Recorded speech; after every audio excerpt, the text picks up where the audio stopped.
Sometime in the 2020s, two geeks from across social media formed an alliance to bring you geek news from across the Nostalgiaverse. They are Jacob's Toys and SuperSorrell. So strap yourselves in for the weekly live show that brings you toy news, TV and movie reviews, special guests, opinions, tangents, and bad impressions. Reveals, releases, thoughts, and maybe dreams. So prepare yourselves for the Geek Week in Review. Live.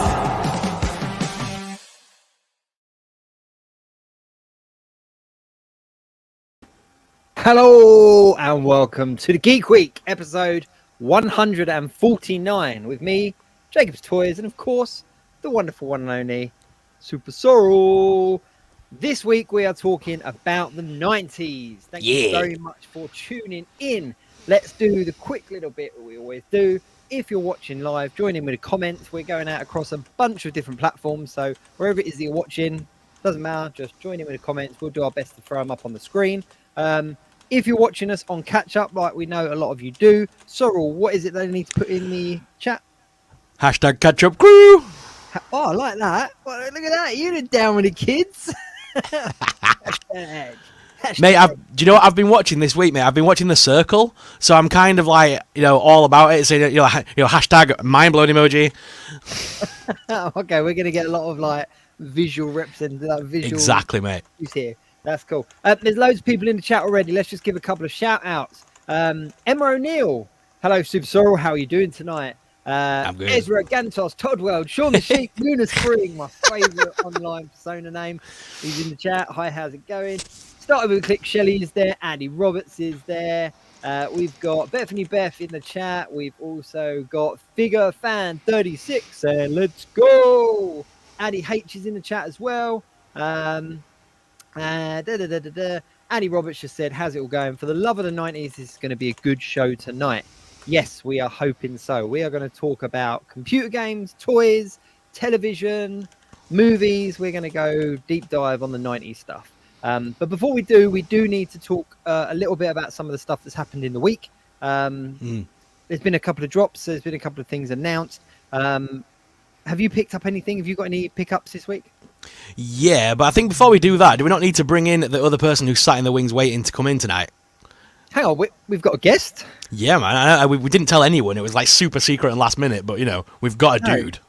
Well, I'm going to... Let's do it proper 90s style and see if the modem's working, if the dial-up's actually working, and we can actually bring the guest in. No, the modem is not... The dial-up is not working. Let's start with the pickups, and then we'll see if the modem picks up. Joby One's in the chat as well. Tac Toys as well. Tac Toys, we're going to talk about this in a second. That's fair enough. Hang on, let me just say, hang on, no, the modem's connecting. Hang on. Ryan Speaks Geek is back!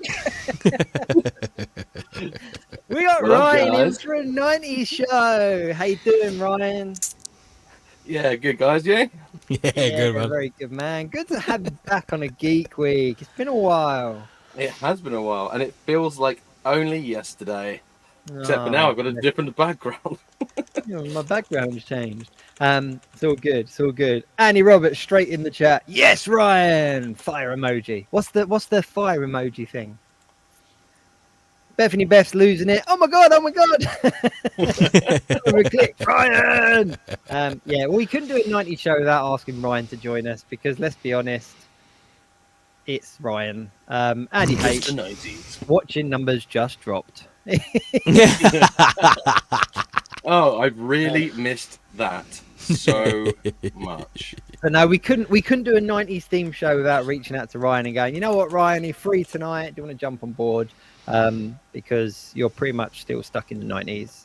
So it's all good. No, I'm not. I think out of all of us, I think he's the one that's closest to the 90s as well.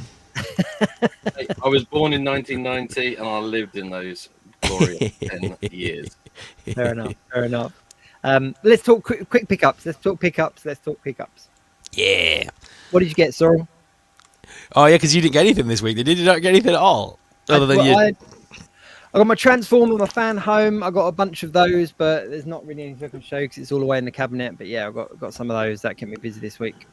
So I got a couple of DVD pickups. Night Swim, got that finally. I've not seen that yet. And Baghead, just the name alone made me laugh. Baghead. Yeah. But my favourite thing of the week was going to the comic book store because, as you know, my comic book pulls are mental and wild because I don't do superheroes anymore. I do mental random stuff. So Creature of the Black Lagoon is back in a comic book. The Return of the Creature. No. You know, there's Emerald City. The Fall of Emerald City. You gotta like your booby comics. Elvira talking to boobies. Cinderella. That's Cinderella Murder for All Seasons. She's a bit like Deadpool in the comics. It's a bit mental. But my favourite one of the week, guys. My favourite one of the week, which I think it's perfect that Ryan's here for this one. Pooh versus Bambi. Wow. And this time, it's personal. The Pooniverse is in the comics already. Wow. Look at that. Look at that. I love that he's got a leather jacket going on. I love it so much. The only reason I found this, by the way, Mother. the only reason I found this, by the way, is because some troll on the internet went, "Look, SuperSorrell's got a comic book." Wow. Wow. Bethany Beth said, love the Cap Ryan. Figure Fan 36 got some pickups. Awesome figs from Smiths today. Let us know in the chat what you got. While we're waiting to Figure Fan, never thought I'd see Pooh with a gun. Shelley's Wizard of Oz Pop's finally arrived. Finally. That's why I don't pre-order. And I've Mankind have dived had them for into weeks. dived into the Masters of the Universe rabbit hole. Well, on the Masters of the Universe rabbit hole, let's just jump slightly over to, before we hit into the 90s, let's stay in the 80s, right, with Masters of the Universe. Because, as who was it that mentioned? There we go. Tac Tac Toys said the Mondo 6-inch Ghostbusters announcement. Yeah. So for anyone that isn't familiar, I don't know if we've got a picture for this Sorrow or not, but Mondo did do their convention. There's stuff on my Instagram if you want to have a look at it, but they did their convention stuff, and they announced that they're doing 1/6 scale Thundercats, which is very cool, very very cool indeed. Not a huge amount given about what's going on, but they are definitely doing 1/6 scale Thundercats, which I'm really happy about because I've wanted Thundercats in my collection for a while, and now that I've moved to the 1/6 scale kind of era, they're going to fit in really nicely. So I can't wait to see more about that. But what they also dropped during their presentation is that they were going along. Oh, look, we got. Am I a bit late now? There you go. We got some pictures. They're the pictures that they dropped, and that's very cool. That's very cool. And then that's the kind of image going around on social media.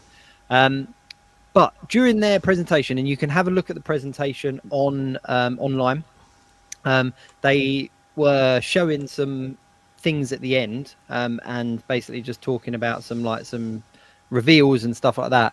And they clicked a button and it put up a picture of the real Ghostbusters, with Janine, Slimer, and all 4 of the Ghostbusters. And they played along with the whole, why are they in that? Why is that in there? Quick, let's move to the next slide. Everyone went mental, and then they basically said, wait for us, and wait for San Diego Comic-Con, and there'll be a little bit more explained there. Oh, look, is that my Instagram? You got my Instagram. Yeah. However, these mock-ups, these fan art concept, were mocked up by an ex-sculptor from Mondo that did these a while back. So these aren't like official images of what to expect, but they're a very good indication of what we could probably come to expect. Yeah. So they're doing real Ghostbusters. They're going to be 6.5-inch tall, so they're going to fit in nicely with anyone that collects Legends scale figures or DC Multiverse scale figures. They're going to sit kind of nicely in the middle of those. And they're real Ghostbuster figures at the end of the day. And they are going to be awesome looking. Let's be honest. If anyone's going to do them justice, I mean, Diamond Select did a damn good job of them a few years back, but they are so hard to get hold of. They are like unicorn poop. and Mondo are going to do him justice. Let's be perfectly honest. And I, for one, am really, really excited about it. Really, really excited about it. While we're on that, though, quick trivia question for you guys. Ooh. Right? Go on, then. So, Tac said there, how about these Mondo 6-inch Ghostbuster announcements? However, the picture of the Ghostbusters that went up on the screen, what was that called? Extreme Ghostbusters.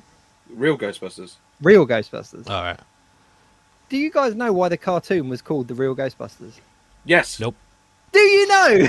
Do you actually know? Not many people know this. Not many people know this, and it's If my it's nice the reason I'm thinking of, and correct me if I'm wrong, because I can Go think on. of two explanations. Go on. One, there was a Ghostbusters cartoon including a gorilla at one point, and so because of copyright reasons, they couldn't be called the Ghostbusters because the Ghostbusters Yep. were this weird, wacky thing.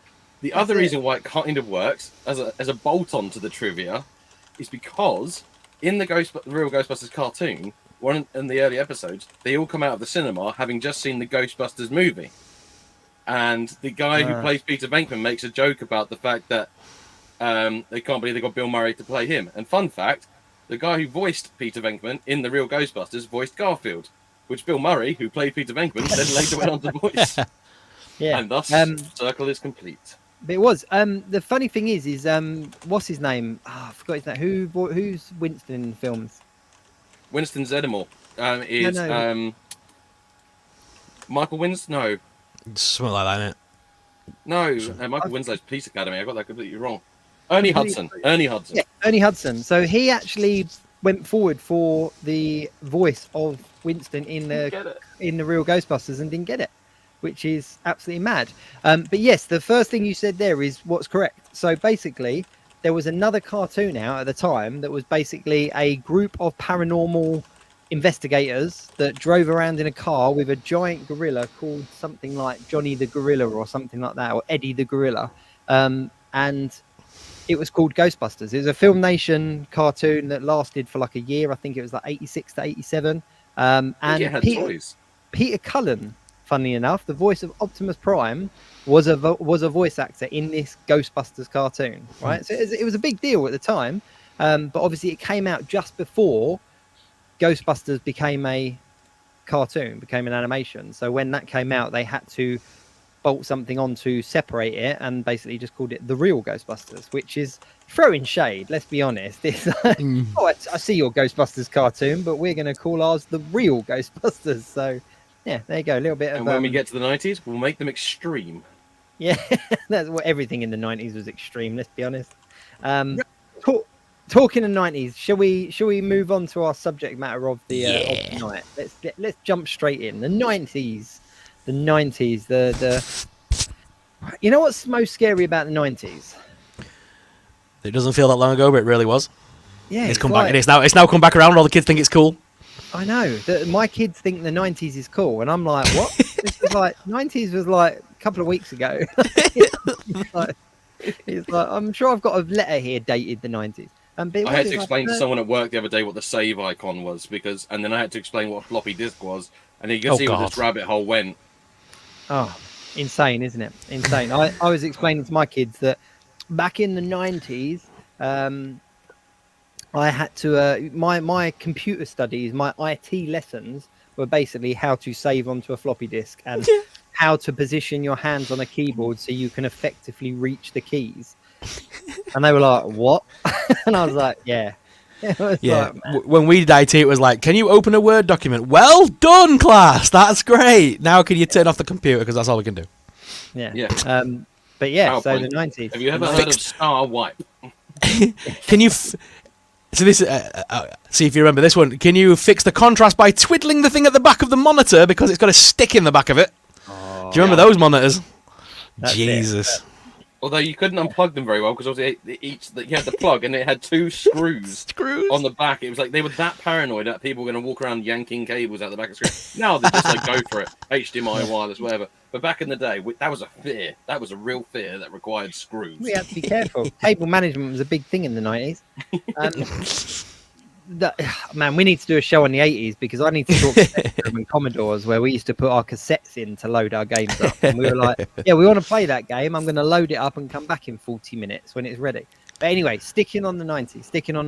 So yeah, it was like 30 odd years ago. And I think before we get into the nostalgia of it and before we kind of start talking about like all the really good things about the 90s, as somebody that was born in the 80s and kind of grew up in the 90s, it makes me really sad that a lot of stuff nowadays is being questioned and kind of like Saved by the Bell, for example, for me was a religious watch. I absolutely loved it. Yeah.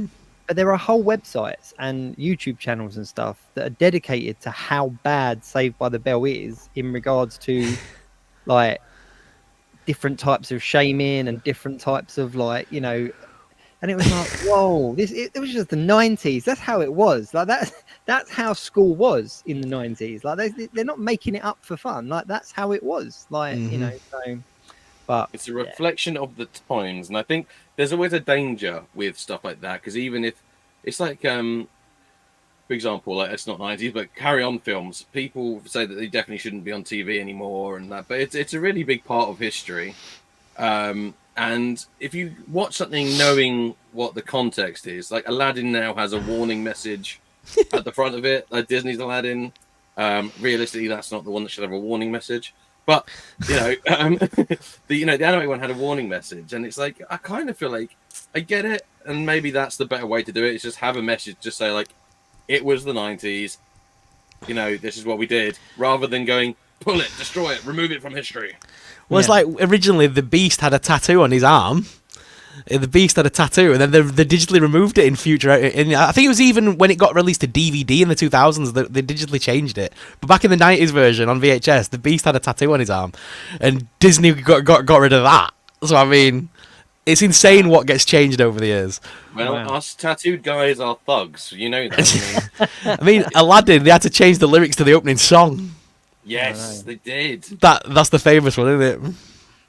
But the funny thing is, as well, is that like, okay, like Beth said there, like 90s music is amazing. What really upsets me is that generations now are kind of like going, right, well, you know that by forgotten era there, the 90s from like 30 years ago, I really like that piece of music and I really like that particular style of clothing, and I'm going to bring those back. But everything else, we're gonna shame, pretend it doesn't exist. Yeah, and it's kind of like you got to take the salt with the pepper. Do you know what I mean? Like you got to take the good with the bad. Like it's. Do you remember when? Do you remember when? You like my 90s reference? Salt and Pepper was 90s, yeah. Was it? Oh. Do you remember when Friends was brought back onto Netflix and the amount of shade that got when they brought Friends back because of the out of date jokes and things like that? It's like, but that was genuinely humor of the time.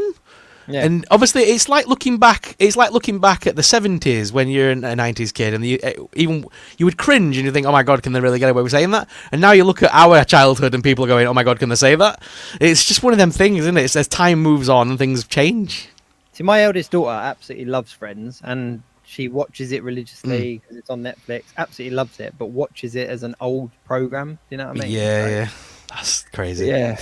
There's also a documentary on it's either Netflix or Sky or Prime or one of those about the Nickelodeon shows and stuff. Oh, I've seen it. Oh my god, I've seen it. Yeah, and it's kind of like, whoa, yeah. It's quite dark. on set. The 90s was dark. The 90s was dark at times. Let's be perfectly honest with you. But that is not what we're about today. We're about going down that memory lane and that nostalgic kind of trip. Now, obviously, we're the Geek Week, so we love the music, we love the fashion, all that kind of stuff that comes with the 90s. But we want to talk about the computer games, the toys, the televisions, the movies, all those kind of things. That the kind inflatable chairs, the inflatable photo frame, we're not talking about the inflatables. Mate, I had an inflatable chair. I actually had one. Mate, I had inflatable chairs in my first chair. When I moved into my first house. I had an inflatable chair and inflatable armchair because it was cheaper to buy them from Argos than it was to buy a chair. So it's special buy 2-pack. I think it was actually. I really think it was, and it was it was like a matte black, and I was like, one thing I'm really to my house and think I'm cool. They didn't. They just came and thought I was poor. One thing I'm really glad about, though, is that we didn't include music in these categories because I think you guys would have been heavily disappointed in my 90s tunes. I was a very young 90s kid, bear in mind. I was a little bit younger than yourself, Jacob. 1 year older than Ryan. I was born 89. So I mean, I grew up on Bewitched and Spice Girls, you know what I'm saying, and Boyzone. No, see, Yeah. my 90s awesome. music. My 90s music was twisted. I tried compiling a playlist of stuff that I listened to throughout the 90s, and it goes like everywhere from like Skunk Anansie to like Spice Girls. It's like weird. Like I went through some weird changes. It wasn't until my cousin gave me the Toxicity album from System of a Down. I don't know what year that was, but that was when like I was introduced to like proper music. Shall I tell you what? While we are talking about music, I'm looking when that was now. Music on the 90s, right? What was really 2001. beautiful Oh my god. Sorry. what Go on. was really beautiful about the music of the 90s, like late 90s in particular, was it was at the time when obviously like CDs were like big, so we were moving over from cassette tapes to CDs, and then towards the end of the 90s, early kind of 2000s, we moved on to mini discs for a little while. Do you remember mini discs? Oh, Where you yeah. could kind of- yeah, you could boom boom boom. If you do not know that reference, that I could actually still sing that whole song for you right now. The lyrics are just like in my head. What Oh, about I'm the DEVIL, the devil? no. No? Clubland? No? No, okay. Coolio's Gangster's Paradise. Yeah, JB1. But talking of music, right, what was really beautiful was that because it was CDs, a lot was shared. So like things were ripped and things were passed around, and the kind of piracy element of it was kind of a free for all. Do you know what I mean? It was like you could go and buy a stack of kind of blank discs in like Argos or Woolworths or whatever, and just burn your discs and give them out to your mates, and no one really cared, and it was kind of all okay.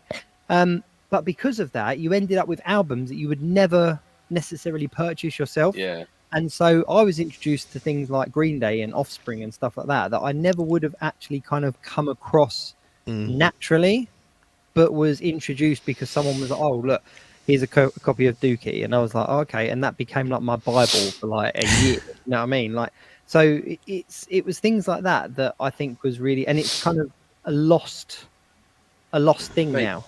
The effort you used to put into recording songs off the radio and getting it just right onto cassette, but also some of my mates had CDs and some, it was like that weird transition time between tape and CD. So I used to have blank tapes, and I used to borrow mates' CDs and record onto cassette, because I had the most 90s of sound systems. I had a giant Coca-Cola can where the front opened, the ring pull was where the disc was, and it had the tape player and the radio in it. Yep. And if you put the CD in, you could record onto the cassette.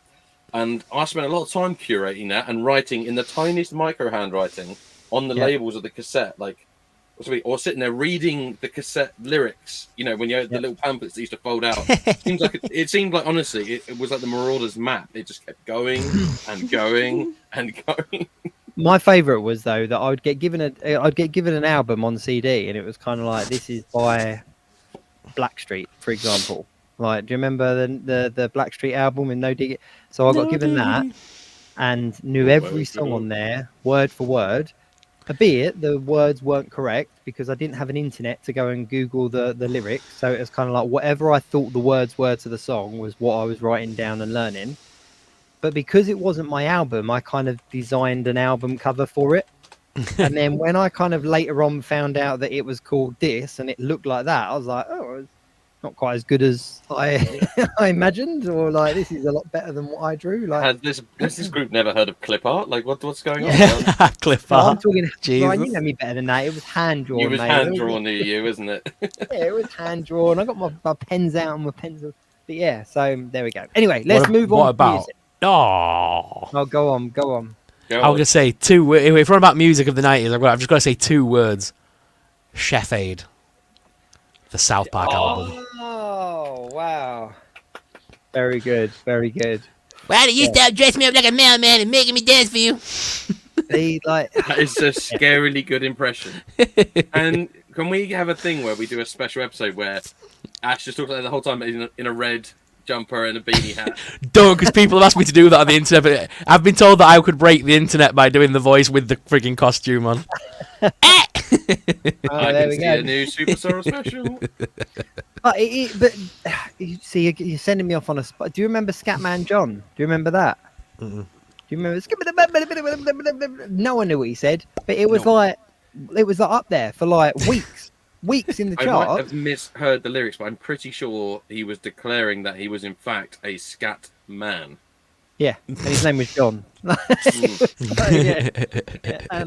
But yeah, it's just what I really enjoy at the moment as well with my eldest two that are kind of like, they're in the early teens age now. That with Alexa and stuff, I will go, right, Alexa, play this, and this, and I'll kind of load up like 3 or 4 songs from when I was like their age that I used to listen to. And it was like real hit, miss. Like they'll go, oh, this is brilliant. Yeah, what's this one called? And then something else will come up. Alexa, skip. Like, so it is fun. It is fun kind of going back. But yeah. Alexa, stop listening. Please don't do that. That came out of my headset and you made Alexa go boop. Alexa, stop listening. I've just said her name again. Of course, stop it. Right, that is the Alexa, least play Boom Boom Boom. That is the least 90s thing ever. That, during a live stream, I know. It's because I've got this on. It's really high. I've gone quite loud. I'm deaf as a post. During a And your 90s voice show. then come out of it. You're doing a The only thing I 90s was missing show. was him taking his VR goggles off. a live video podcast, and I activated your voice activated smart speaker. You did. Hey guys, Through remember the in the 90s internet. when Alexa was just a name? Right, let's move on. Let's talk. What should we do first? Do you want to do TV, movies, computer games, toys? Where should we go? Games. Oh, games. See, games is a difficult one with games because There's so many good ones. But the thing you've got to remember about the 90s when it comes to computer games is it was that transition period between kind of 2D and 3D graphics. So we had the like the Sonic the Hedgehog type stuff, and then you had Crash Bandicoot in the same era where you had But one, not even that as well. You had your real-time strategies, your first-person shooters, like all of those games kind of were Platformers. born in the 90s. So you went from a real kind of, because even the Crash Bandicoot and that, it still followed the same principle of your Sonics and your Mario and stuff like that, where it was kind of like you start here, you end here, and you jump over and under these things. And they switched it into 3D, but at the same token, we had these kind of first-person shooters. We had these kind of these click and what are they called? What were the games called? The click and point games, where you kind of like click the mouse over in this direction and the character would walk over there. Yeah, so things like that. So I really struggled because straight away I was kind of like, oh, okay, well it's like your Sonic 3, your Mario 64, all that kind of stuff. And then I was like, oh no, hang on, I need to dive deeper. But yeah, so I think my choices might be very different to yours. So I'm going to go second. Are we doing 5? Yeah, 5. Oh, that makes it a little bit easier for me, slightly. You can do some honourable mentions if you need to. Thank God. So an hour of honourable mentions and then my top 5. Got it. Yeah. So are we going to go round robin style? We're going to go with like number 5, and then we all say it's number 5. Oh, I didn't do them in order. Oh, did you not do them in a ranked order? Okay, never mind then. We'll just go. Why not in order? I've just selected some. All right. Well, I'll go first. I don't mind. So I have put mine in order. So my least favorite one of the 90s up to my first. You ready? So GoldenEye N64 comes in at number 5 for me. I missed it. The Secret of Monkey Island. Oh, LucasArts. Oh yeah. Duke Nukem 3D. I'm all over bubblegum. Day of the Tentacle. That is one of my favorite games of all time. I love that thing. Wow. No, you've hit 2 of mine. You've hit 2 of mine. And then the game that I played the most in the 90s, and I racked up so many goddamn hours on with all my friends, Pokemon Red. I had the red version. Game Boy, damn it. Yeah, we had Game Boy there as well. So I think I did a good coverage of console and game and PC there. Interesting. Go on, Ryan. Oh, okay, I was sort of debating mine. So mine are a proper mix. So the first one shouldn't be a surprise based on my T-shirt. It's still Streets of Rage 2, which has still got the sticker my mum put on when I traded it with Michael Dagnall in primary school to make sure that we knew it was mine. That was a thing as well. That was Putting a your thing. name Your on stuff. parents labeling your stuff for when you got a Those trade. sweet Oh, manuals. look at the manual. Still works. That is a bigger manual than you get with most like It is, appliances now. isn't it? Like Yeah, that it is really like is. I But was now we get a fitting. QR code. Listen, I was fitting white goods on Friday into a kitchen, and the combined manuals of the white goods that we fitted were not as thick as that manual for Streets of Rage 2. You know why? Because this has got a backstory and it's all in the book. So yeah, Streets of Rage 2, particularly the second one, I think it's one of the best games ever made. It's my favourite beat 'em up.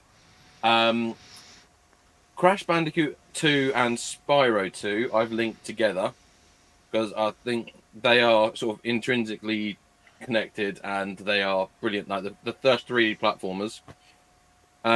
Age of Empires 2 for Windows. Yeah.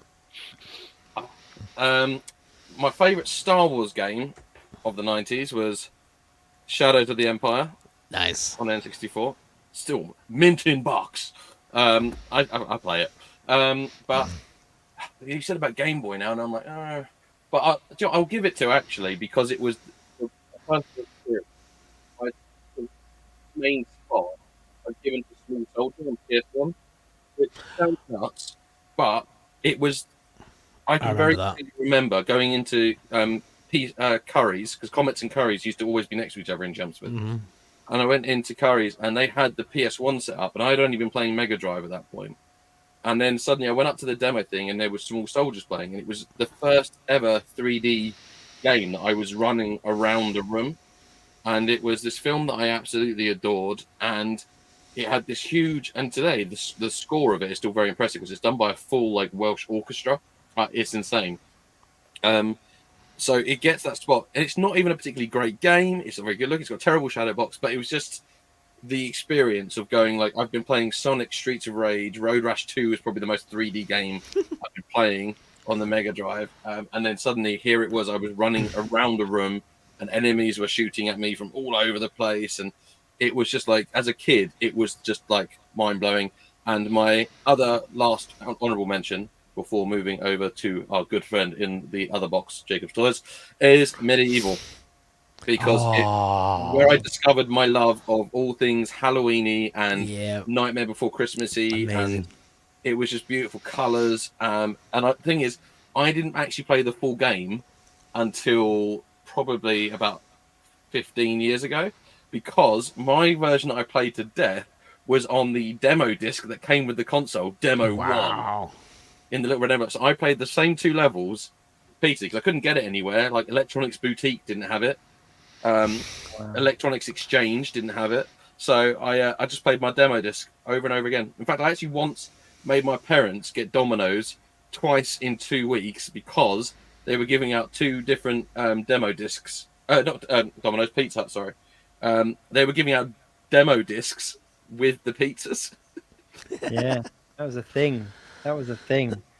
Wow. See, for me, like I thought a lot about console games because I loved my Nintendo 64, I loved my Mega Drive, my Mega CD. There was some real kind of honourable mentions on there. Things like Lethal Enforcers, where we got that on the Mega CD, and it came with the big arcade guns, the big pink and blue gun, and you felt like you were in an arcade game. Like how it worked, I have no idea. I'm about to say, to this day, I don't know how that works. It's like, how did that? How, Ryan? So, enlighten me. There's a reason why. If you got your new TV, you hooked all that up to your new TV, it wouldn't work. It's because now it's all digital. However, original CRT TVs have the thin layer of glass. And what it is, it's to do with light refraction and back. That's why you have the little glass in the gum, the little curved glass in the TV. That's why I've kept my CRT TV, and I will use it for Time Crisis 2, Shotgun, Machine Gun, Handgun. I just like, because I was thinking about that the other day, and I was like, when all the things like the Wii came out, and what was the Xbox Kinetics or Kinects or whatever it's called came out, all that kind of, and you had all these things you had to attach to your TV and put around your room and all this kind of stuff, and like the PlayStation, you had the wands with the big like, balls and whereas back in the day, Mega CD, you put the disc in, you pointed the gun at the telly, it was like you were away. There was games like that, and I thought a lot about my console games, but there wasn't a huge amount that I could kind of put up there and kind of go, these were my definitive games. I loved games like Lemmings and Worms. Do you remember Worms? Mm-hmm. I love those kind of games. Yeah, they were brilliant. But for me, I went much more down the line of the computer games, like the actual PC. computer game, the PC games, because for me it was kind of like that felt like a progression in the 90s. It felt like, I'd played computer games late 80s into the early 90s. Towards the later 90s I was kind of like playing grown-up games, and there was something really beautiful as well about the big boxes that they came in. Do you remember the big cardboard boxes? And they'll just Unnecessarily big. No, it'll be like a disc and an instruction manual flapping around in this massive cardboard box. So for me, Monkey Island was on there for me. That was an absolute blast of a game. And Day of the Tentacle was on there. Day of the Tentacle. Yes. If you've not played Day of the Tentacle, play it. It is this bizarre, mind-bending, like kind of time travel, spacey, wacy, like. Mate, I still know Day of the Tentacle off by heart to this day. Yeah. Laverne, how'd you get upstairs? Am I upstairs? I got lost. Have you seen a tentacle? What's a tentacle? Oh, something I whipped up in the lab, frankly. I remember that stupid game off by heart. But off the back of those, a couple of honourable mentions. So that was a LucasArts game. It was. And I went down a whole rabbit hole of LucasArts because they did a whole thing called white label games. So they were like cheaper, but not hugely cheaper, but they were in like a big box that was all white with a small picture of the Mm-hmm. And so off the back of that, Grim Fandango. Do you remember Grim Fandango? Yeah. That was one of them. There was a motorcycle one as well, which I think was called Full Throttle. I think it was Full called Throttle. But you were basically a motorcycle gang. Biker. Sam and Max. Yep, Sam and Max through Sam time. and That was it. And then cartoon. Monkey Island was another white label that I had. Console wise, I spent an entire summer playing with my friend Resident Evil 2. So I can't not put Resident Evil 2 on there. Resident Evil 2 changed my direction when it came to kind of jump scares and all the rest of it. And even though the graphics are incredibly dated, it was still one of the jumpiest games that I'd ever played. Alone in the Dark on the console. Do you remember the Alone in the Dark game? Yes. Yeah. Now they progressed and they got better and better, but the original Alone in the Dark games were so blocky and so crap, but so terrifying. Like so terrifying. So yeah, Alone in the Dark was up there. But there is, when I actually think about it, there's one game that stands out above all of them, and it is the forgotten story of a very well-known character that everyone knows, and it was Indiana Jones Fate of Atlantis. Oh, was God. my Oh, I'm game. playing that at the moment. You really? That was my game. It was on. Was that a Steam LucasArts on one as sale. well, wasn't it? No? Was that a LucasArts Yeah. one? Yeah. But it was as good as one of the movies. Like the story in it was phenomenal, and it was like a computer version of a film. The graphics didn't live up to it, but it was just that point and click and kind of like, oh, you have to take this rug and then travel halfway across the world and give that to somebody because then they're going to use that to catch a monkey, and then like because I'm actually currently trying to scare a snake, working out what I need to scare a snake out of the way so Indy can follow the path. fire. I'm sure you need fire on that bit. Oh, I may have to go back to the temple. I think it's Sorry, fire. this is turned into an old game helpline. Remember, we used to call those in the back of magazines. I don't know how to get through here.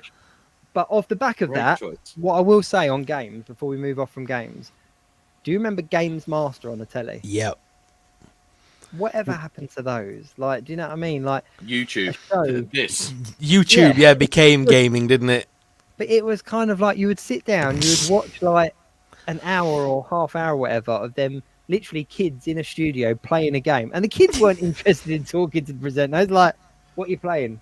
Grim Fandango? Is it good? Yeah, it's PC. Whatever you want. Go away, please. I'm nearly done." That's how it worked. And they had Jet from Starting Lightning clip. on as the game mistress or whatever she were called. That's Do you it. remember that? Starting Click Shelley, Cannon Fodder, and James Pond. James Pond 2, Robocod. That was a good play on words. Good play on words. But yeah, there we go. So there he is. Is that Robocod? James Bond It too. is. Electronic Arts. There we go. Wow. Do you know what? And I didn't have to pay for any extra content either. There's no microtransactions. It's just the game. Yep, it's just there. It's just there. So there we go. There we go. I love my little Mega Andy Drive Rubin, collection. It's just to hand. Bad Influence. That was also a very good game program as well. Cool. Oh, I'm really surprised though that a lot of ours crossed over there. I did not think anyone was going to say Day of the Tentacle. Did not think that. Love Day of the I had Tentacle. forgotten about it until you guys said about it. Like, it was like it's all purple with the green little suckers on it, wasn't it? Like, Yeah. I totally pushed that out of my brain. Because it was one of the first games that had voices. Like the opening cutscene and about 3 of the cutscenes in the game actually had voices originally, which was like unheard of back then. Just before we do move on from games, you just opened a new memory as well. Toonstruck, starring Christopher Lloyd, Yes. Wow. was very much along the lines of Day of the Tentacle, but it was like a weird game version of Roger Rabbit. Yeah. And it was has the him. live action scenes. Yeah, there was live action in it, and you basically had like Christopher Lloyd as a computer character, and it was really weird, but a very good game. Sorry. But yeah, there we go. There we go. Right, what next? TV or movie? TV. So we're gonna go with movies. Go on, TV, Em. go on. Go on, Em. TV. Which way round we going? I don't mind going first again. Go on, So mine this is in no particular order, but Erie, try again. Erie, Indiana. Fuck's sake. I'm going. I'm just Goosebumps. Power Rangers. Keenan and Kel. And the Batman animated series. Put the screw In the tuna. very I good. remember that so vividly. Welcome to Good Burger, Homer. The Good Burger can't take your order. Are they making a sequel now? They're Already making, made it. like, It's They've already out. made Good Burger 2. Yeah, it's out. Is it any Like good? Is recently. it? What? Sorry. Is it any good? Yeah, I enjoyed it. I reckon they'll do a Keenan and Kel too. I really do. I reckon they'll do like a grown-up Keenan and Kel. I hope You so. reckon? It'd be too obvious not to do it after the success of Good Burger 2 as well, because it was received really quite well, wasn't it? So yeah, they'd be daft not to. Wow.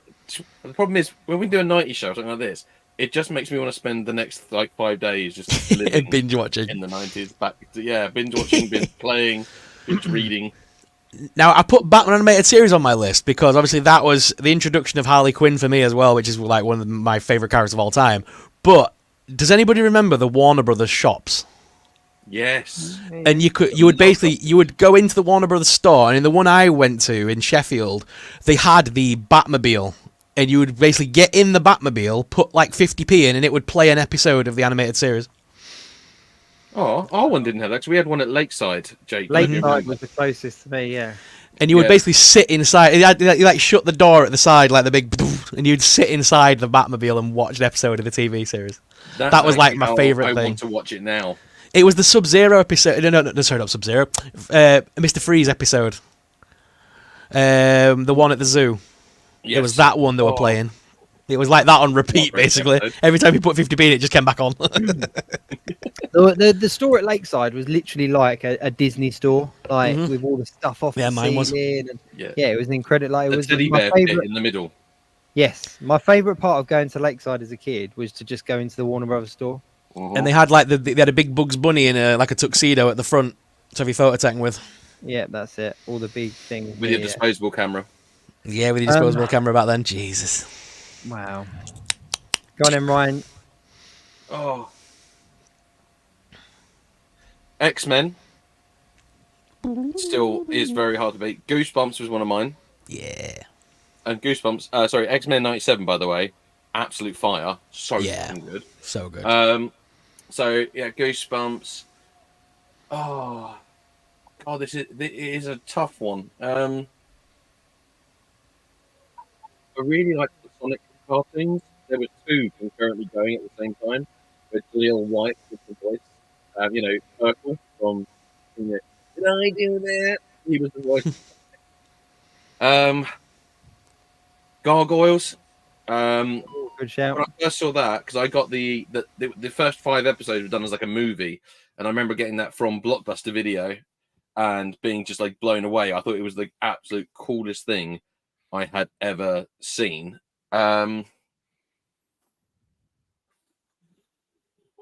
It's hard. The problem is, if I could lump some together, the 1 or 2 seasons of like Bucky O'Hare, Toxic Crusaders, Yep. Biker Mice from Mars. I think cartoons were mainly. I think Power Rangers was an obsession. I still love that, and VR Troopers and Master Rider, and Big Bad Beetleborgs.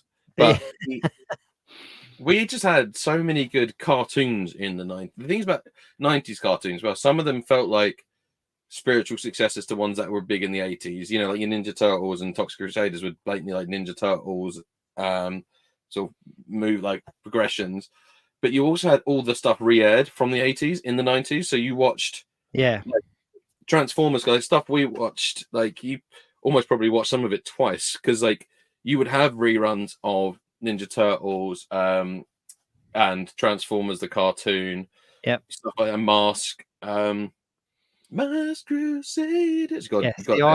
I really struggled with this as a list because of that exact reason. Because I looked at things like Ninja Turtles and I thought, well, that was my 90s cartoon watching. But then I was like, because I remember being a certain age and doing certain things and watching it.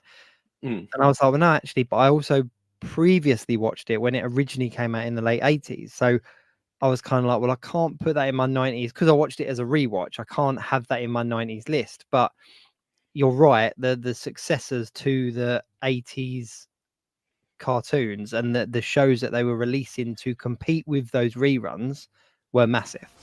Street Sharks, need I say more? Yeah. So my list for that is X-Men the animated series and Spider-Man the animated series. Those two, hands down, as two inclusions, but two of my favorite cartoons of the 90s, without a doubt.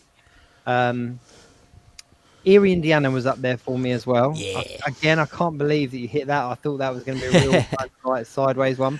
Mate, it's got Omri Katz in it, man. I'm a Hocus Pocus geek. As soon as I saw him on Fox Kids, I was like, "What's this? What is this?" What though? That as a cartoon, as a television show, like was messed up. Like it was scary. And I think back, and I'm just kind of like, if that was on telly now, I would kind of go, "Oh, is this right for my kids to watch?" Like, you know, but at the time, yeah, go for it. I didn't want to get braces as a kid because of one episode of Erie, Indiana. Yep, yeah.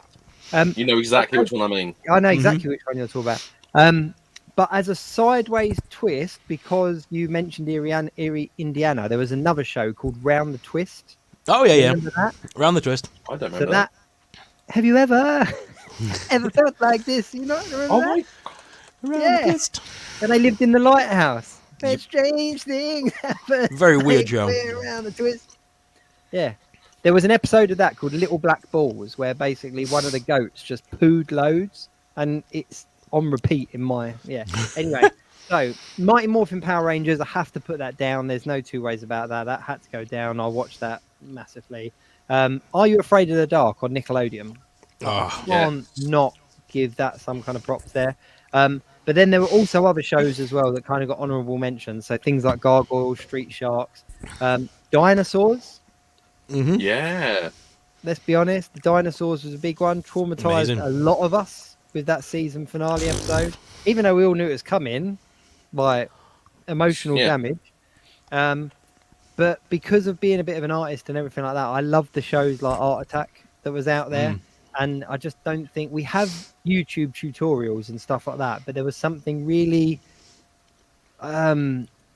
pure about tuning in and watching something as a show and just kind of going, oh, I need to collect 1,700 toilet rolls because I'm going to make a Colosseum. You know what I mean? Because Neil Buchanan comes out and he's read Twitter. Yeah. Neil Buchanan has told me that if I collect like 1,500 toilet rolls and some pipe cleaners, I could basically make a go-kart. And it's like, okay, cool. Yeah, go for I remember the one where he did the salt. He was in a big black room and he just had salt. He just Like, poured it it must out, have been and when I think about it now, that must have been like £600 worth of salt.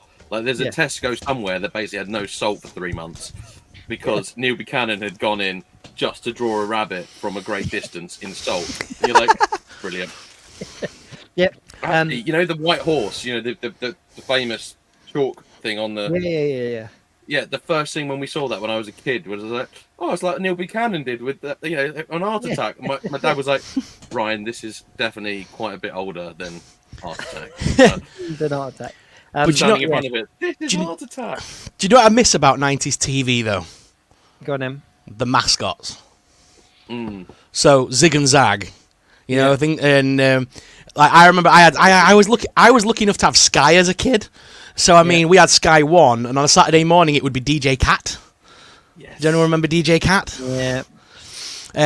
But yeah, I just no one has mascots in this day and age. No one has puppets anymore, and I just really miss it.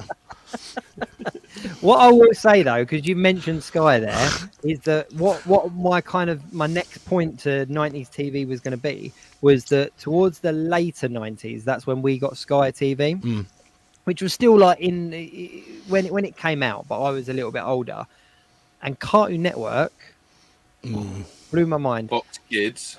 Johnny Bravo was the best television show ever. Dexter's Laboratory, like all of those kind of things. Yourself to Primark at the moment for no discernible reason. They've got Johnny Bravo t-shirts. Perfect. I can't work out why. It's not popular again. It's not re-airing. It's just there. It was £8. I've never been so happy to be excited about something that no one around me knew what the hell I was talking about. I was like, it's Johnny Bravo. Shall I tell you what though? Well, Johnny Bravo is so sexist. Like hey, pretty lady. It's just like it was just so. How anyone thought that was a good idea to put on television? But I thought it was amazing. He always lost and got beaten up though, so I guess the message is right, because if you act like that, you're always going to be dumped or let down or hurt or beaten up, because he never won. He never got the girl. And it was like somebody took like Arnold Schwarzenegger and crossed it with Jim Carrey, and then you get Johnny Bravo. But what Dwayne Johnson was meant to play him in the live-action movie, by the way. Oh, Christ almighty. But right back when, he was the actor, Dwayne The Rock Johnson, he was cast as Johnny Bravo, but eventually the project collapsed. But he was cast as a live-action one. Shall I tell you what's really funny, though? If you actually look at it as an adult, he never got the girl. The only person that thought he was cool was himself, and he lived at home with his mum still. And that was when you actually look at it and you kind of go, when you're a kid watching it, you'll go, man, that guy is cool. But when you're an adult looking at him, you're going, man, that guy has gone nowhere. Like, he's like, and his best friend was like a little girl, which is weird. Like, the neighbour. Yeah. But do you remember where all that group of cartoons came from? Because like when Cartoon Network first came on, they didn't just make Johnny Bravo. There was a segment of cartoons, and it was called literally Cartoons. Yes. And it would be a 30-minute segment of shorts. Yeah. Yep. And that introduced the world to Dexter's Laboratory, Cow and Chicken, Courage the Cowardly Dog, I Am Weasel. Yeah, I Am Weasel. Powerpuff Girls, Johnny Bravo. There was so many that came out of that. Invader Zim, I think, came out of that as well. There was just so many. Mojo Yo-Yo. And then they just, they made them into fully fledged cartoons, didn't they? So, yeah, cool. Yeah. All right, then, where are we going? Toys or movies? I think toys, then we leave movies for the big finale. Can I show you one little thing on the note of Power Rangers that I just quickly went and got? So do you remember when cereal used to be cool and you used to get free stuff in cereal? Oh, that's another 90s thing. This is my magic Power Ranger card. So if I open up this way, here he is, it's Tommy. Wait, if I open it that way, it's the Green Ranger. Wow, that's top secret, Ryan. Don't show it on air. It says top secret. I mean, he's just... Shreddies cannot trust you with anything. I know. You know what? They've never sent me anything since. No, I've kept that. That's genuinely my one I got out of the cereal box as a kid. I could never bring myself to part because Green Ranger, Tommy's my favourite. So I'll tell you what, there was so much in cereal when it came to, like... like my kids don't love cereal as much as I loved cereal when I was their age because of the toys. Like, let's be perfectly honest with you. And the lack of Kids sugar. love, yeah, and the lack of sugar, yeah, and like E numbers and stuff. But even so, right, there was something about cereal because of, I would eat certain cereals because, like Boglins. Do you remember Boglins? Boglins, yeah. Another 90s toy. It's not on my list. Oh, I'm gonna have to put Boglins on my list. But there was like a whole range of Boglins that came in the cereal that you couldn't get in the shops. That they were, and there was a series. It was like kind of like 5 or 6 different designs that you had to basically just go to the store, buy it. It was blind bag on a whole nother level because not only did you go to the store and pick up a blind bag, you had to eat like 300 grams or whatever it was of food to see if you had the blind bag. And if you got a double, you had to just go back to the store and get another box and do that again. So, yeah. My parents used to get really angry at me, though, because I'd always take the bag out, shuffle it around, push the toy to the top, pull I got the toy again. Oh, it's me again. Yeah. Cheating. See, I never had that trouble. My brother was 8 years younger than me, so when the 90s were a thing, I was the only one eating cereal. It didn't even exist till 98. Yes! Yeah. Take that, brother. Take that, Jamie. Dude got a hell of a lot of toys. Yeah. All right, let's talk toys then. While we're on toys. Yeah. Okay, I don't mind going first again if you want. Toys for me of the 90s. God. So, Wrestlers in My Pocket. Speaking of cereal toys. And I even have the vivid memory. I even have the vivid memory of my nana cutting out a coupon in the Daily Mail so that I could go to W.H. Smith's with $1.99 or whatever it was to get like it was the Wrestlers in My Pocket first aid set. It was like a dude that were passed out and like a doctor had like 1,000 hands or something daft. Yeah. It was insane. The Pokédex, the original Pokédex that came out in the 90s, it was like a little red, about this big, and it literally had every Pokemon in it as well, which was awesome. Pogs. All 151. Yeah. Pogs. Who remembers Pogs? I do. Little circle discs. I had a Pog maker. Oh, wow. You had that? Yeah, I man. always wanted that. Always man. wanted that. Basically, any bit of random crap, Christmas paper, magazine cutouts, all the rest of it. I ended up using like porno that I found in a bush and making up booby box. Mate, they trading them at school. Safe to say I got used my booby pogs, but it was it was weird. It was basically just a card and a sticker, and it kind of like stuck it all together. It was basically just a big hole punch. That was what it was. But yeah.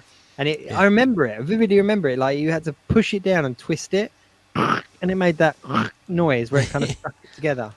But yeah. Then I had Street Sharks on my list as well. Yeah. And then these ones are again. This is so like back in the day. I love this so much. You know the Living Dead dolls that we all know and love today. Mm-hmm. Well, back in the 90s, they had the coffin dolls. They were just called by then. They weren't even called Living Dead dolls when they first came out. They were called coffin dolls, and they were literally, they came in like a little coffin, and they had a noose around the neck with a keychain attached to the other end of it, so you could basically hang them from your belt, and they were hanging themselves. And I had the evil nun one, and there was like a Lizzie Bowden. You could buy Lizzie, and all the ones that Mezco are now doing as a part of the Return of the Living Dead dolls, they were all featured in the original lineup of these horrible little things, and they had proper nooses around the neck, which is like so like you won't get away with that now. No. Jesus, wow. What's really cool about the 90s toys as well, and this was definitely more 90s, because when it came to toys, the 80s was where the kind of the birth of the rise of the action figure, the rise of the collectible kind of turn the card around, here's all the figures you can get. And then the 90s just kind of ran with it, like massively ran with it. And anything that they could put on a card back and sell as part of a set, you got. And because of that, and we've mentioned this on previous shows, but because of that, you had all these forgotten toy lines that just basically were like a one series, one and done, and then disappeared. And I think it's when we had Empire Toys on, and I said something similar, that because of the way that it was in the 90s, of all these different toy lines, you could literally have a whole collection of toys with play sets and everything, and your best friend had never heard of them and had a whole collection of something different. And the crossover games were amazing. You do not get play times like you got in the 90s. Agreed. Just doesn't happen nowadays. Imaginative play is not the same because everyone has the same toys from the same stores. And it's us. And it's us. Yeah. Is that your list? Ash, is that Yeah, sorry, that's my. I've just literally got this to show you. Hang on. All right, I'm interested for your. Ash, Here you go, Jacob. Oh, Sorry. hang on, here's the coffin. That was what I was referring to. Yeah. Wow. That is horrible, innit? And I remember having that like hung in my room, and they had like little nooses around the necks and stuff, and they're just evil, horrible looking little things. I kind of want them though. And people wonder why I love horror so much as an adult. Yeah. Just quickly, Bethany Beth said in the chat, I remember a toy store called Jolly the Giant Toy Store in Leeds. But independent toy stores, again, a thing of the 90s, that it was kind of like you would have these toy stores that would have like a whole line of figures that you would never see anywhere else. It'd be like, oh, you'd go on holiday somewhere or go and visit your cousin in like Scarborough or something like that. And they'd go, oh, we'll go down to the toy store and there'd be like some random toy there and you'd take it home and they'd be like, your mates would be like, what's this? Where did you get that? Oh, I went and visited my cousin in Scarborough and got it in a toy store. And then they would never find it anywhere else. And you would be like king because you would have this really random Toxic Crusader figure or something. But going on a tangent. Love it. So my toy line. So Oh God, I remember that star. Jesus Christ. Sorry, I've just googled Jolly the Giant. 'Cause obviously, I'm in that neck of the woods. I've just googled it now. I remember the logo. Oh my God, I'm old. Meanwhile, back in the 90s. So the first one I'm going to talk about is Aliens. 1992 On my Kenner list. Aliens. Kenner Aliens. Or just Kenner in general in the 90s in regards to like that was Everything. a horribly violent and terrifying film. But now it's Kenner. for kids. Kenner was king in the 90s, let's be perfectly honest. 100%.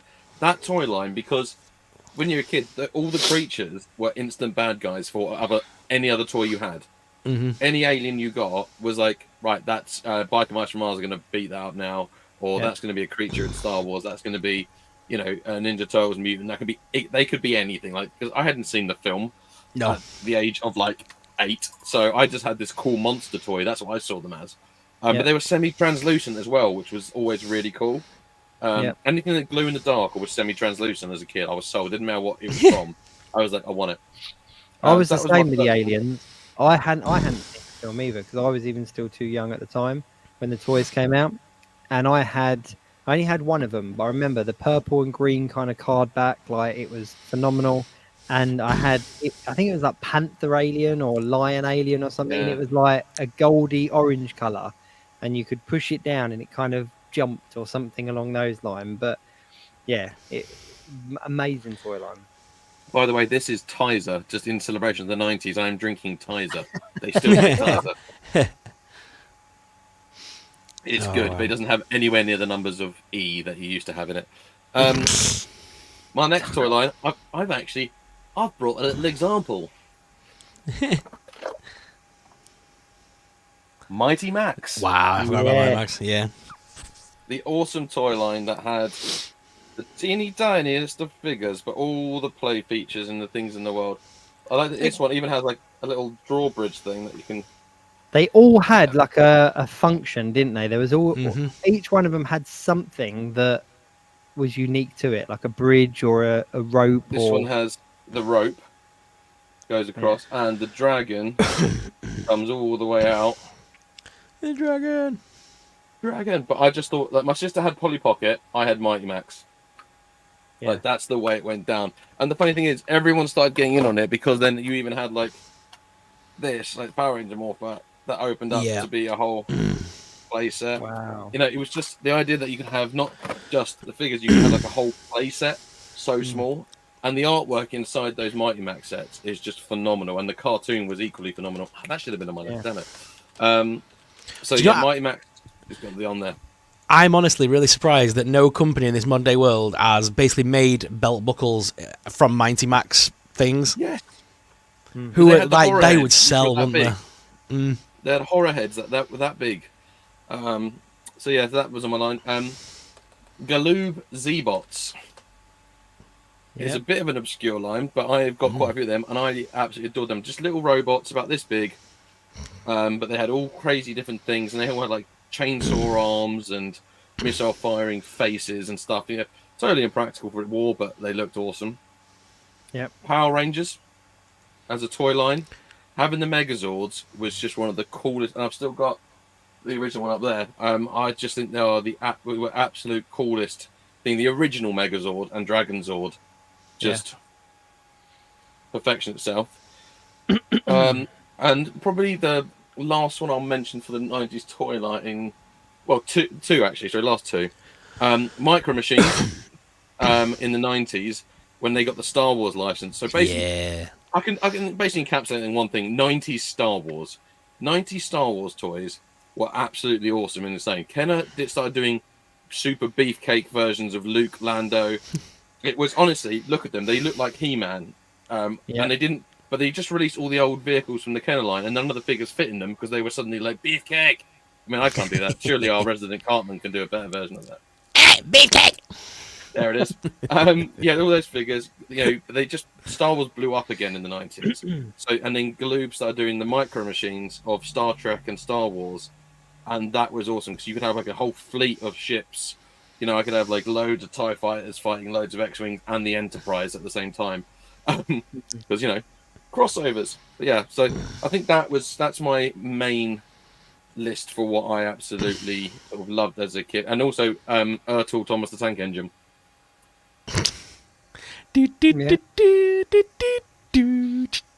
It's now in your head for days. It's it's the beginning. There's the boop, boop, boop, boop, boop, boop, boop, boop. There's that, and then you wait for the drop. Boom, boom, boom, boom, boom. Yeah, honestly. Always like over the top. It's that is literally one of the like you get kind of like holding tones when you're phoning people up. Like if I shut off, that's what I hear in my head. Like I just hear that. Boop, boop, boop, boop, boop. There's so many good remixes online. Yeah. All right. So toys for me. Ironically, Aliens was up there for me. Aliens as a toy line was up there for me, and I didn't have a huge amount of them. I only had a couple, but they were still one of my favorites for the same reason that you mentioned, the playability and the crossovers and everything like that. Shelley has mentioned Boglins, did mention that already, but I'm not going to go on to that one. Uncanny X-Men figures. Do you remember those? The cardback things.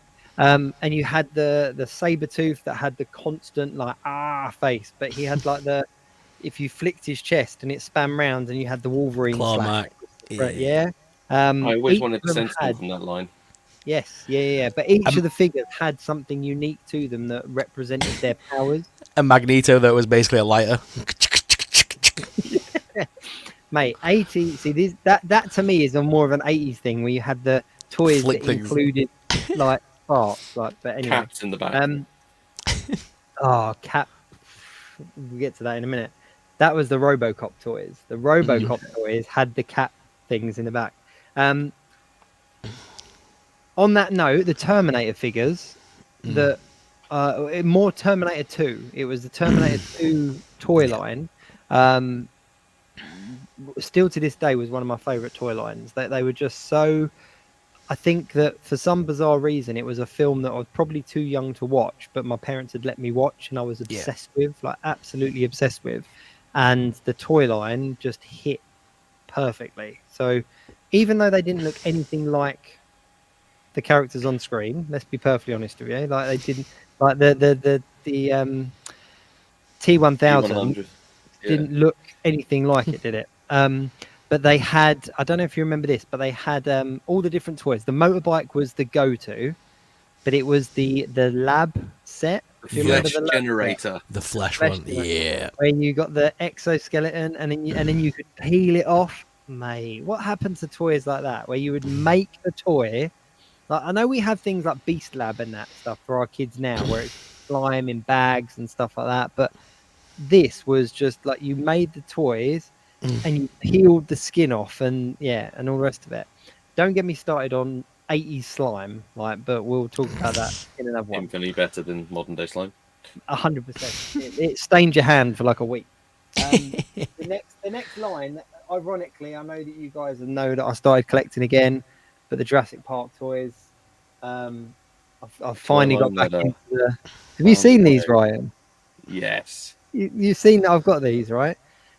So I'm collecting back the Kenner just slowly, just very, very slowly, just starting to collect back the Kenner Jurassic Park line. He'll have the compound in a month.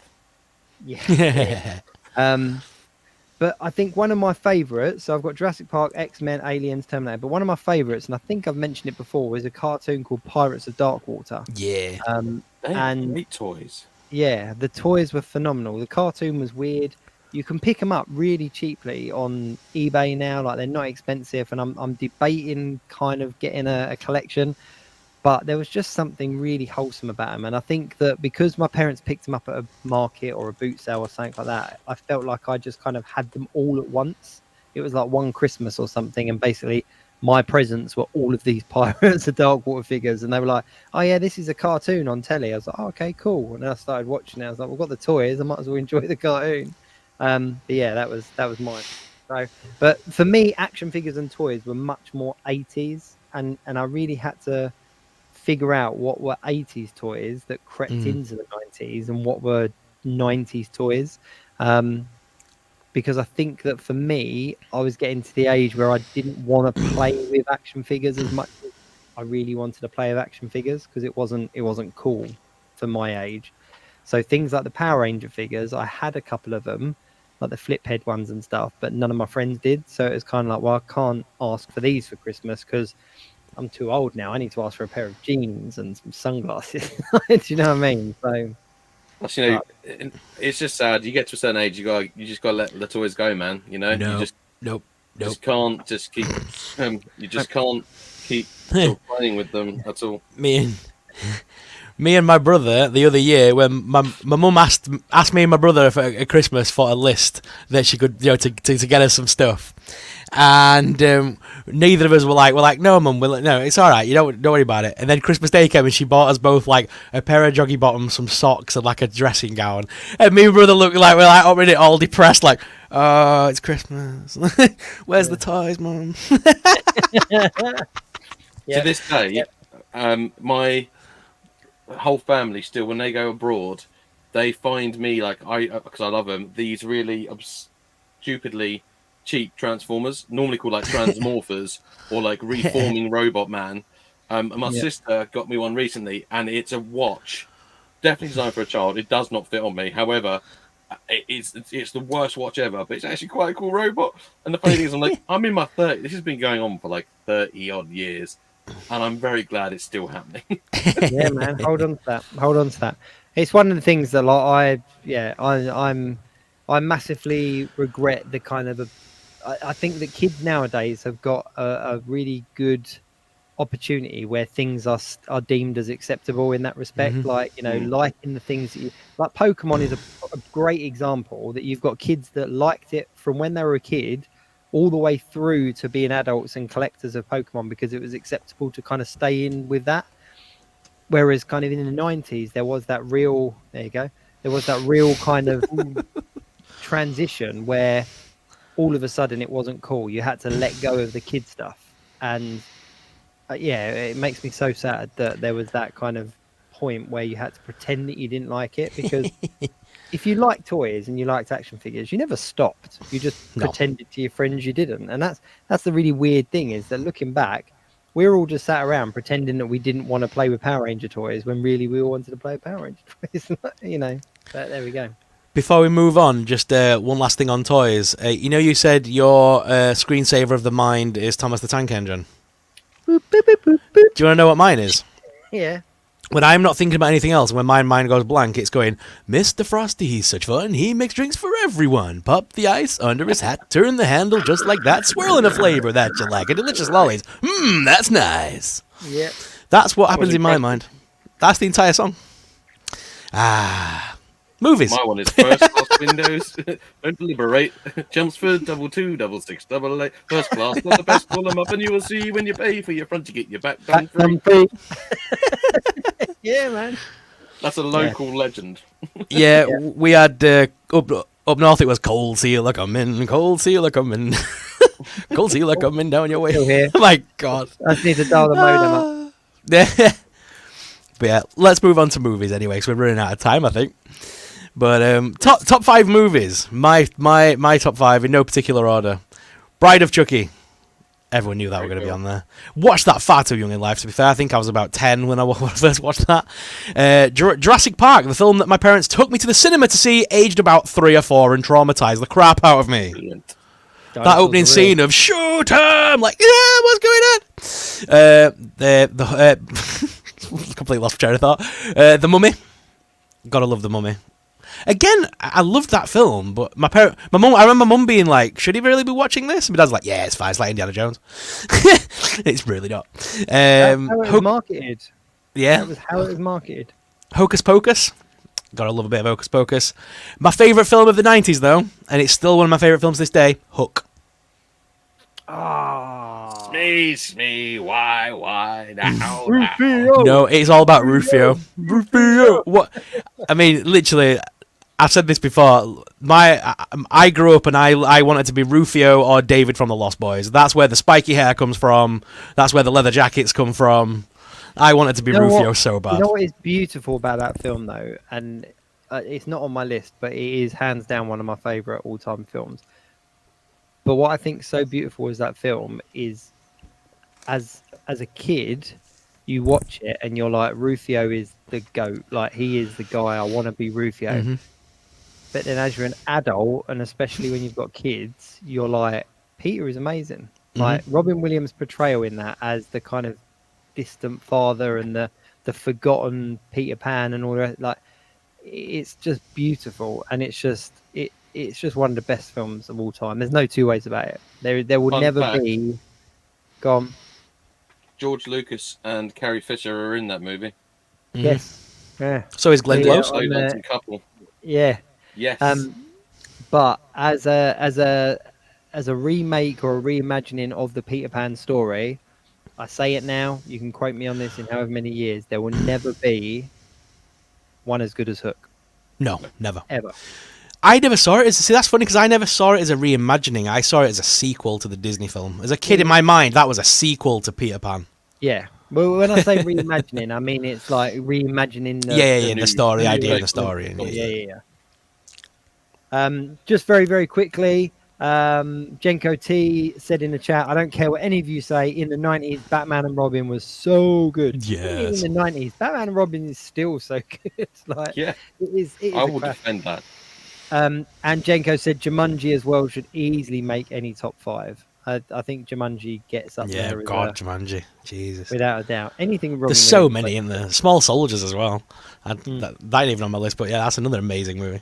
Go on, Ryan, what's your 5 movies? Do you know, because obviously, I don't know if anyone knew this. I got ambushed by the way, you need to pick 5 of these just as we were about to go live. Yeah, but you're the only one with examples and props and. Because I'm never that far out of the 90s. I keep 90s close to my heart at all times. So some of the top movies, straight out of, as an adult, I love it so much. It's one of my favourite films. Is You've Got Mail. I love You've Got Mail, mate. I absolutely love a rom-com anyway, but it's all based around AOL chat rooms. Yeah. We're talking about the dial-up. It just made me think of it when you were joking about doing the dial-up bit, and I was just like, "Oh, You've Got Mail." Well, what's funny is that was supposed to be like a modern version of like Sleepless in Seattle, wasn't it? Mm-hmm. And it's now really dated and out of date. It's like we need a modern version of You've Got Mail. It's timeless. Yeah. What we now is like You've Got TikTok, which would be like crap. You've got instant message. Yeah. You've got a tick on Tinder. Thanks to Meg Ryan starring in your DMs. Sliding in. You've got slides.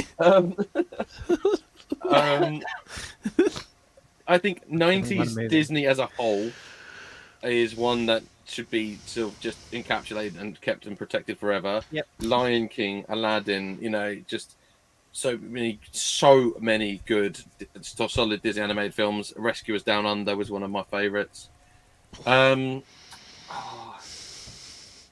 Obviously Jurassic Park, Terminator 2. I guess one of my personal favourites, obviously, is Star Wars: The Phantom Menace, which I'll be seeing at the cinema this Friday. Yeah. As a kid, I've never been more excited for something in my life.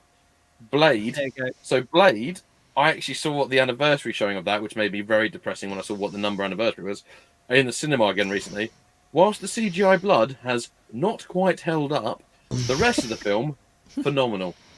Do you know there's a scene in that where they had to CGI his eyes open? Really? Yeah. Google Wesley Snipes Blade CGI eyes, and you can read the article. But basically, he refused to open his eyes to film a certain scene, and so they shot it and then just CGI'd the eyes. That's the most Wesley Snipes things I've ever heard in my life. I'm not doing it. Not doing it. Not doing it. You know what? Joby one's on point because Star Trek Generations. Because I grew up watching Star Trek with my dad. It was really like mine and my dad's thing to watch Star Trek. Star Trek Generations was awesome because it was like two different, it was the original series and Next Generation like combining, and seeing Will Shatner on the same screen was just phenomenal. Which was the Star Trek film where where they had to sing a song to make Data stop trying to crash a ship or something? I've just got this vivid memory now of them all singing to Data. And it was like a really weird song, like hi, like Patrick Stewart starts singing it to Data, doesn't he? Nemesis. It's one of the movies. Nemesis. Because it's Beta, he's singing it to try and unlock Data's memories. I love that I know that so in detail. There was one other film. It was a Tom Hanks one. It's not Toy Story because I include that in the Disney bundle. Forrest Gump. Oh, good shout. January. Very quickly, Northern Nomad said that social rumours say that Wesley Snipes is coming to the MCU. Who knows? That'd be cool. Right, my top 5 movies. So a couple of honourable mentions here. Got shot in the buttocks. I put Highlander. There could be only one. Yeah, I wasn't sure whether Highlander 1 was late 80s or early 90s, but there was definitely a few sequels. So I put Highlander as a 90s thing. Obviously, I have to put Lost Boys. I know that's like a late 80s film, but for me, it was I watched it in the 90s, so that's why it's an honourable mention. The Crow, Mars Attacks, Scream, like they were all big for me because I was kind of moving into that. I need to watch cool films now in the 90s. However, my top 5 did include Terminator 2. It was one of them films that I watched religiously. I had the special box set that my mum and dad bought me. It was like a tin that had a VHS of Terminator 1 and Terminator 2. And about a year after they bought it for me, I realised that the plastic came out, and underneath it was this beautiful book of artwork and stuff from Terminator 2. But yeah, I destroyed those video cases. I think I still have that tin somewhere. I'm going to have to see if I can find it. Jurassic Park was definitely up there because... look, there we go. Northern Nomad. Highlander was 86 and Lost Boys was 87. Okay, I'll take those off my list officially, but I watched them in the early 90s. So, yeah, there we go. Jurassic Park was up there for the same reasons that you said. Tremors. Do you remember Tremors? Yeah. Love Tremors. Tremors had to be on there. It went off on one with the sequels, but that original Tremors where you had the graboids that were in the desert and a young Kevin Bacon like fighting them and stuff like that was 90s, wasn't it? That wasn't 80s. Yeah, that was 90s. That was 90s. Starship Troopers has to be up there because it was one that it was one of the only films that I literally watched every day. Like I could watch it every day and not get bored of it, just on repeat. Would you like to know more? It was nothing to do with the shower scenes at all. It was nothing to do with the shower scenes at all. That bit of the tape was degraded by the end. It was just very fuzzy at that point. No, it was just one of them films that I could just watch on repeat over and over again. again, I think it's really funny because, like, you mentioned Highlander and then you mentioned Starship Troopers. Obviously, Clancy Brown being both an actor in both of those. But as a kid, you never saw the two as the same guy, did you? Like, as a kid, you wouldn't have known. Like, obviously, he's the villain in Highlander. He's Victor, isn't he? And then he plays the guy. He plays a sergeant in Starship Troopers. Put your hand on that wall. Yeah. It's like, as a kid, though, that never ever entered your mind that they're the same person. Yeah. Started with Click. Shelley has mentioned one of my others that I was going to say was Independence Day. There's just something very cool about Independence Day. Independence Day / Men in Black, I said, because there was something very cool about Will Smith and aliens at the time. It just and the worked. music video and the song all in one package of awesomeness. Yeah. Which he recently redid at someone's concert. Have you seen that? At Coachella. Yeah. But my number one movie of the 90s, hands down, you should be able to say it because I tried to mention it in as many podcast episodes as I can, but it's Guyver Dark Hero. Oh, I thought it was going to be Masters of the Universe. No, Guyver Dark Hero. Jenko T, Wild Wild West. Wicked Wild. West. But no, Guyver Dark Hero was one of them films. It was like an adult version of Power Rangers, and I think having had the conversation with you guys tonight about sort of having to let go of Power Rangers at a certain time, I think that's why I latched on to Guyver so much, because it was like, well, it's the same, but just with blood. So was it Mark Hamill in the first one? Mark Hamill was in Mutronics, which was the first Guyver film. So the original name for it was called Mutronics, which was the villains in the film, but then they renamed it Guyver, and then Guyver Dark Hero was the follow-up. But yeah, that's my movies. But for me, it was all the sci-fi fantasy movies for me in the 90s. Yeah. JB1, listen, anything with Will Smith, I could probably... I probably know, like, literally... The good guys dressed in black. Remember that. It's in case we ever come face to face to make contact. Sorry. Oh, I was going to do Wild Wild West. Desperado, Rough Rider. Now you don't want none of this. Shall I tell you why? Shall I tell you what's really cool? One of my favourite groups of like the late 90s, early 2000s was Drew Hill. And they did the How Deep Is Your Love, which was the Rush Hour main theme. And it was Drew Hill / Cisco that sung on Wild Wild West as well. They're the R&B group. It was the what soundtrack? Did you say Fast and Furious soundtrack? No, Rush Hour. Oh, Rush Hour. Yeah. Rush Hour. Family. Yeah. But yeah, Drew Hill. And so it's Drew Hill and Will Smith. And that's why I loved that film so much, because I was like, yeah. Oh, let's see. Joby knows what. So too, Joby, like, there's so many Cisco songs, and I'm not talking about the song. Commercial-wise songs. No, see, that's Cisco. The Cisco when he was with Drew Hill before they really hit it big. Some of the songs there were amazing. But there we go. But yeah, there we go. So that's my kind of top 5. But Guyver's up there. Guyver is definitely up there. But one more honourable mention that we have to mention because there's a remake coming out. But The Crow. Yeah. The Crow has to make up. The remake is coming out.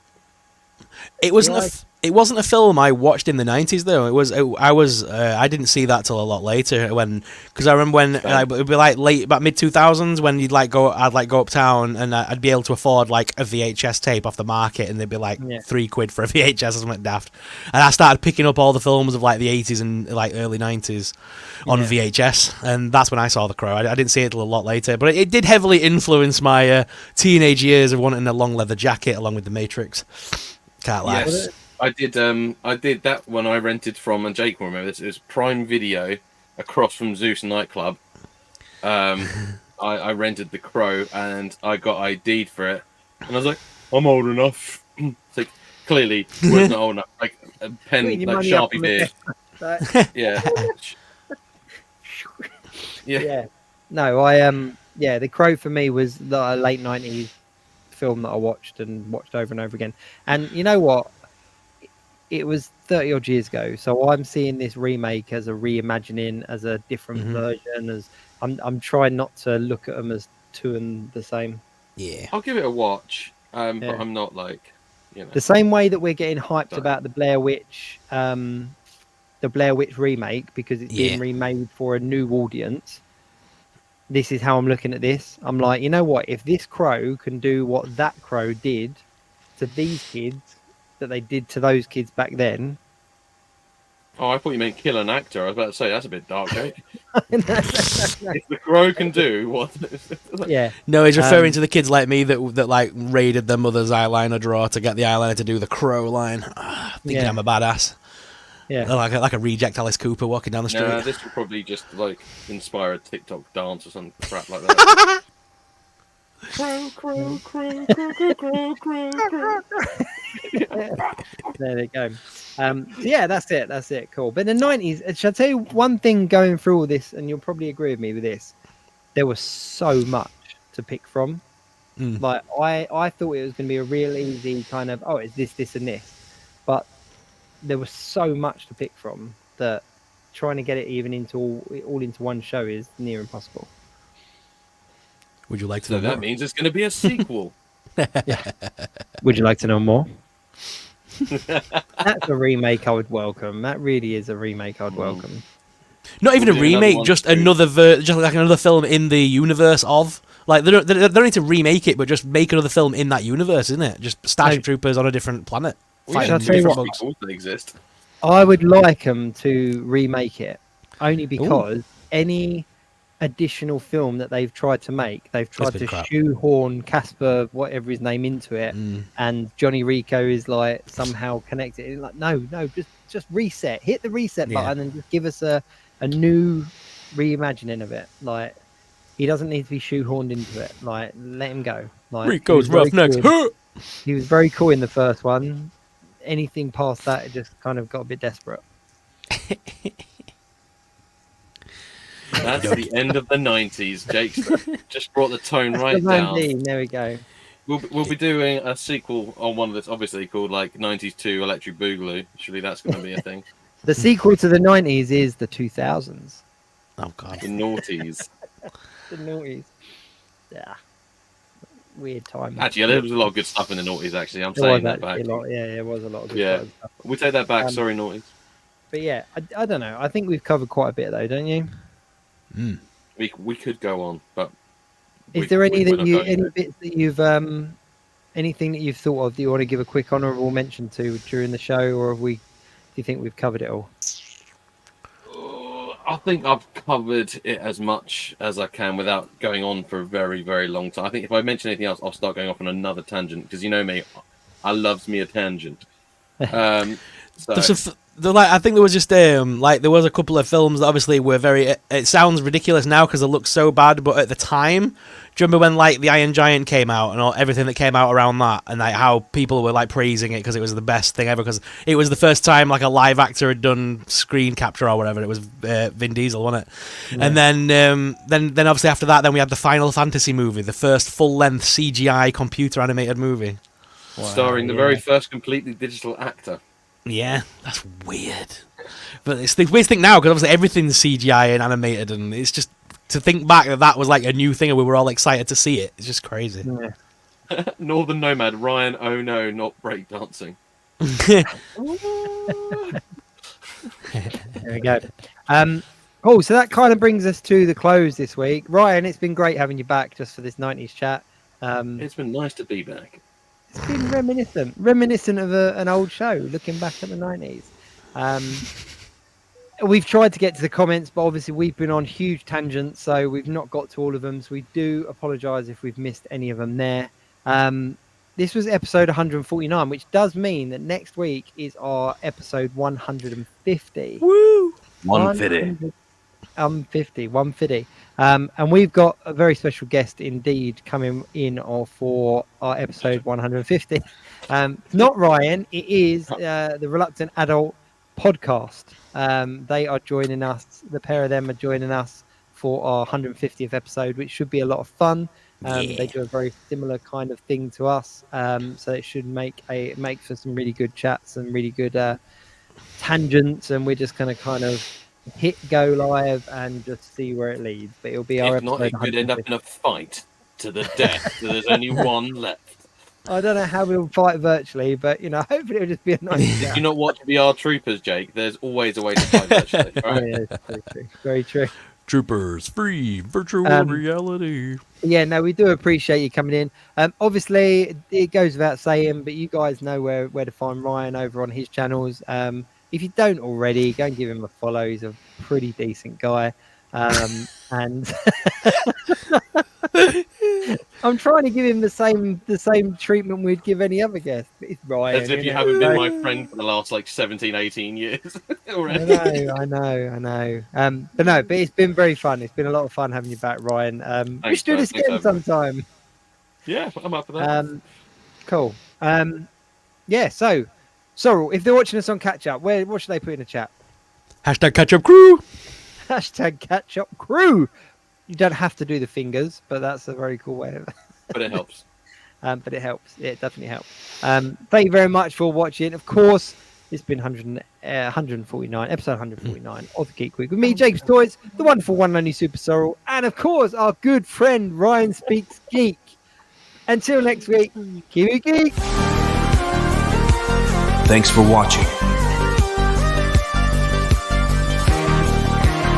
Please like, share, and of course subscribe. Tune in next week for another live show. Until then, keep it geek. Stay up to date at www.geekweekinreview.co.uk.